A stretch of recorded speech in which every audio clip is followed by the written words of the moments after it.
Philip Roth. It's a literary theme. Philip Roth once insisted that he was not a Jewish writer, just a writer who happened to be Jewish. Like the Jews of the generation before him, he struggled with his own identity, wanting to be fully immersed in the American culture around him, and at the same time faced with the reality that he was so entrenched in the Jewish milieu that it would be almost impossible for him to write, think, or be different. Besides, authors have to write what they know. Roth had so much Jewish content in his books and stories that he's standard reading on any syllabus of Jewish fiction. I often ask conversion students to read Philip Roth as a part of their acculturation into what this community teaches. And he had to fend off the question quite often about being a Jewish writer, even if he didn't see himself that way, everybody else did. He couldn't help writing about Jewish things. That was simply his world, what he knew, who he was. He was living on the edge of a generation that had a Jewish ethnicity. A world that popped up from the influx of the 2.5 million Jews who immigrated from Eastern Europe, fleeing the state-sponsored violence at the turn of the 20th century. Now, it's important to note that there were many Jews already living in the United States, having arrived on these golden shores from Spain and Portugal and Germany hundreds of years before the flood of Ashkenazim, but the Eastern European Jews were by far the most visible in number. And so, the American public,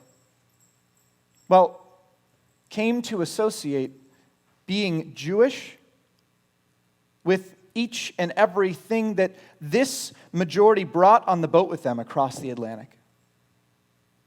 There was a Jewish accent. I don't know if you can even hear it, if some of us have heard that Jewish accent.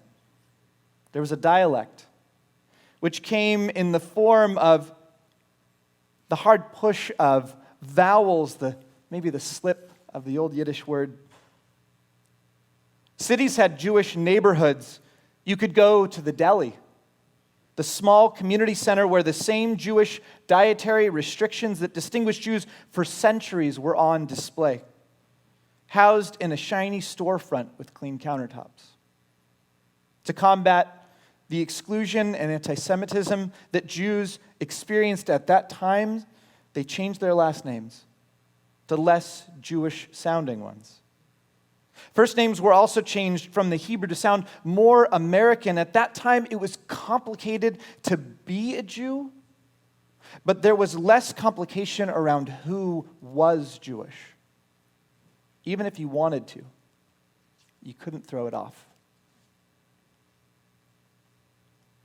But much has changed in the intervening years. The lines are no longer as clear, and today it's much easier to leave that identity behind if you choose to.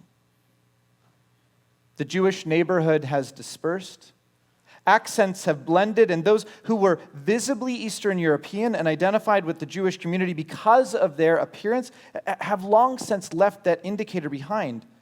The Jewish community today in the U.S. has become much more diverse. The recent Pew study indicates that over 13% of Jews under 50 in the U.S.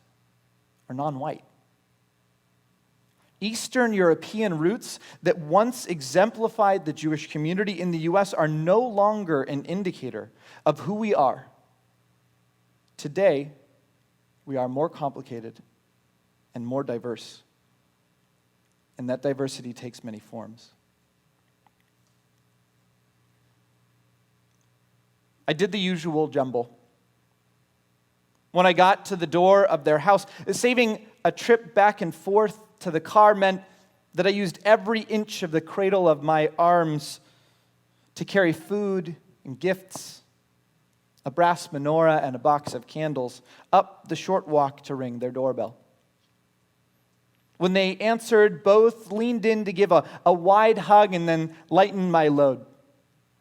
Took the ice cream to the freezer and a couple of bags into the living room. Their little one at that time was enthralled with trains.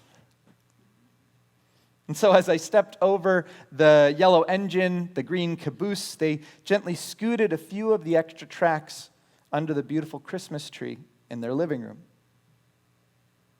Both of these dear friends were ministers. And I was delighted when they asked for us to light the Hanukkah candles together. I love celebrating Jewish rituals with people who are not familiar with them. It challenges me to think about why we do them. Notice things I would have never paid attention to. Also, they ask the very best questions. These friends in particular, we could spend all night just chatting with. And I love the quiet evenings when you set the table together, bundle the kids for bedtime, and have nowhere you need to be until morning. For that reason, it was fairly late when we finally brought out the menorah and set in the candles. One friend stepped away as I was melting the bottom of the wax into the little holders and returned with another brass menorah. Clean, but clearly used for many years. My dad's Jewish, the minister said, as he popped the candles into their spots. That night we said the prayers together.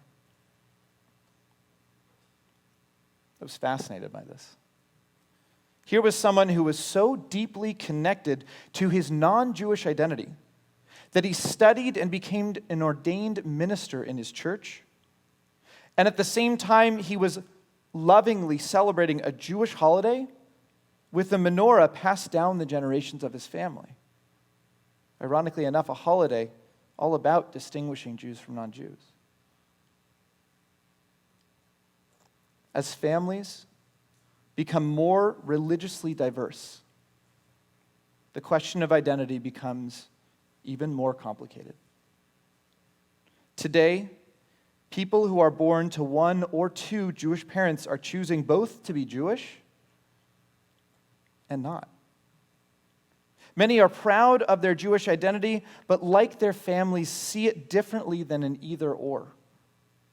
Like a smartphone carried around in the pocket, Jews today have multiple applications, a myriad of different uses beyond the single operation supplied by a phone attached to the wall. Any one of these identities brought up at the discretion of the user. Whereas for generations, there was no way not to be Jewish, no way to opt out as Jews. And as Jews who converted to other faiths and looked for home in other communities still found their Jewish roots unshakable, today, being Jewish is decidedly a choice, and one among many. And as strange as it sounds, many who are not Jewish are also choosing to engage in Judaism. I can't tell you how many times I've gotten to know someone because they've been a regular at temple, there for services, programs, always ready to volunteer and engage with the synagogue, and learned only later that they weren't Jewish. Either a bat mitzvah arrives and the subject comes up, or I'll ask someone for their Hebrew name, and they quietly let me know that they don't have one. Years ago, I sat with a family during a funeral intake, listening to stories of their mother and grandmother, someone I'd known for years, and only learned then that she wasn't Jewish. It's not the same today as it was 100 or even 50 years ago, when the lines between the Jewish and non-Jewish communities were clearer. And despite the rise of anti-Semitism, perhaps in part because of these blurring lines, there is less of a day-to-day separation between the Jewish and non-Jewish world. Non-Jews often ask me if they can come see a service, attend a class. Many are not looking to convert, just interested in what gifts the Jewish community has to offer, in the same way that they might audit a course at Long Beach City College. Our doors literally open to the busy street, where all kinds of passersby glance at our beautiful home and some find their way in. And it's no surprise that many people here, praying in their spiritual home as they have for years, are not Jewish. And were introduced to the community because they fell in love with someone in it. The recent Pew study found that among non-Orthodox Jews in the U.S. in the last 10 years, 61% have married someone who is not Jewish. Many of our young people today are deeply committed to their Jewish identity because of their non-Jewish parents and spouses. And many of our non-Jewish members have not only a deeply affectionate relationship to their Jewish experiences, but are key builders of this community and happily find a home here. And so this is no small thing, and I want to say it clearly. Thank you for what you give to this beautiful community. I am so glad to share it together. It's time to recognize that being Jewish is not an accident of birth. It is a commitment, a covenant. From the first Jew in history to each of us today, we choose to enter this covenant, and daily, there is no card we carry as Jews, no J any longer stamped on our passports, just the choices we make. Rabbi Abraham Joshua Heschel says that Judaism asks us, rather than to take a leap of faith, to take a leap of action. We are a people of doing, and the actions of our members speak to their Jewishness.